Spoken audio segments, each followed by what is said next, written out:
अच्छा, ये बच्चियां बैठी हैं, इनकी जब शादी होती है तो एंगेजमेंट रिंग कितनी महंगी बनती है। सीता की एंगेजमेंट रिंग कितनी महंगी होगी, लेकिन जब केवट के सामने भगवान राम बिना पैसे के खड़े हो गए कि उतराई देने के लिए कुछ नहीं है, और केवट ने कहा ऐसे तो जाने नहीं दूंगा, पैसे दो, उतराई तो देनी पड़ेगी।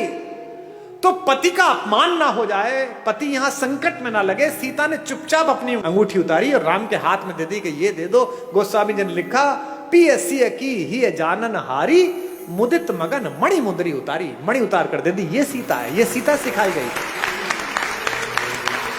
ये सीता घर घर में सिखाई गई थी। इसीलिए हमारी माएं, हमारी नानियां, हमारी दादियां कम में काम चला लेती थी। आज क्या हो गया, कम हो गया तो झगड़ा हो गया। पति की नौकरी 4 साल नहीं लगी तो तलाक हो गया, पत्नी की नौकरी छूट गई तो झगड़ा हो गया। इसका मतलब क्या है, सुख साधन पर केंद्रित कर दिया। और यहां बैठे हुए धनी लोगों, सुख साधन में है ही नहीं। तुम्हारे ऑफिस में जब 15,000 रुपए में बाहर खड़े होकर सफाई करता है लड़का, जो तुम्हारी गाड़ी पर पोछा मारता है, किसी दिन कलकत्ता में आसमान में हल्की बारिश होती है, साइकिल से वापस जाता हुआ बाजार से पाव भर बेसन खरीदता है, पाव भर प्याज खरीदता है, आलू खरीदता है, एक छोटी सी बोतल में 200 मिलीलीटर तेल सरसों का लेता है और पत्नी से कहता है मौसम बहुत अच्छा रहा, पकौड़े बना ले। वो स्टोव पे पकौड़े बनाती है, दोनों बाहर बैठकर खाते हैं और शाम को सोते हुए कहता है यार क्या शाम बीती है, भगवान का धन्यवाद, क्या अच्छा मौसम है, क्या बढ़िया हो। और तुम पेरिस जाकर भी सुखी नहीं हो, तुम लंदन की ऑक्सफोर्ड स्ट्रीट पे शॉपिंग करते हुए खुश नहीं हो, क्योंकि तुम डेपुटेशन पे दुख को भेज रहे हो। दुख हो गया है, थोड़ी मार्केटिंग कर लूं शायद कम हो जाएगा। दुख हो गया है, थोड़ा मेकअप करके एक सेल्फी ले लूं शायद कम हो जाएगा।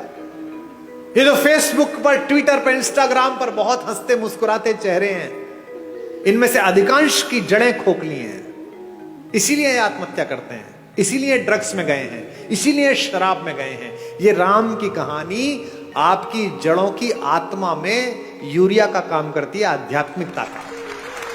ये आपको मजबूत करती है, एक भाई की तरह, एक पति की तरह, एक पुत्र की तरह, एक नागरिक की तरह।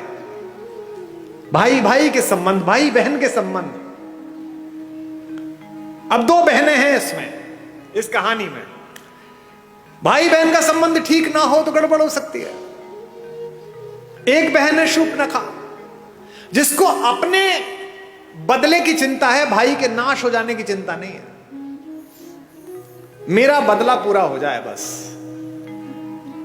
वो ये नहीं कहती कि मेरा अपमान किया, वो ये नहीं कहती कि मैंने नीचतापूर्ण व्यवहार किया, वो कहती है कि मैंने बताया मैं तुम्हारी बहन हूं, इसके बाद मेरा अपमान कर दिया। और उसकी तो बीवी बहुत सुंदर है, वो जंगल में क्या कर रही है, वो तो भैया आपके पास होनी चाहिए। ऐसी बहन देखी है कोई जो अपनी भाभी के रहते बाहर की किसी औरत का वर्णन करे कि इससे अपना लो? इसका मतलब वो बहन ही दुष्ट है, उसने अपने भाई का नाश करा दिया। एक सीता है, सीता का भी एक भाई है, आपको पता है?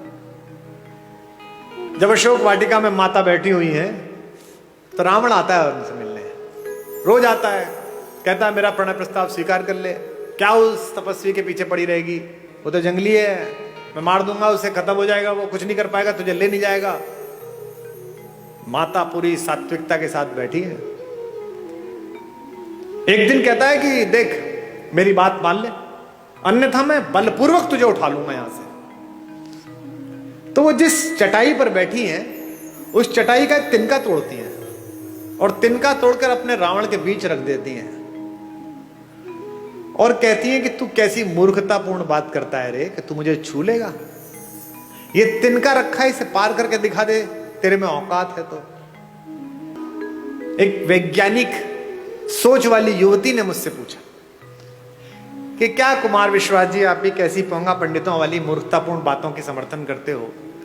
जो कैलाश पर्वत को उठा लेता हो तो तिनका नहीं उठा पाएगा। ऐसा क्या सीता में मनोबल आ गया तिनके को देख? अब मैं जो बात कह रहा हूं उसको बहनें सुने।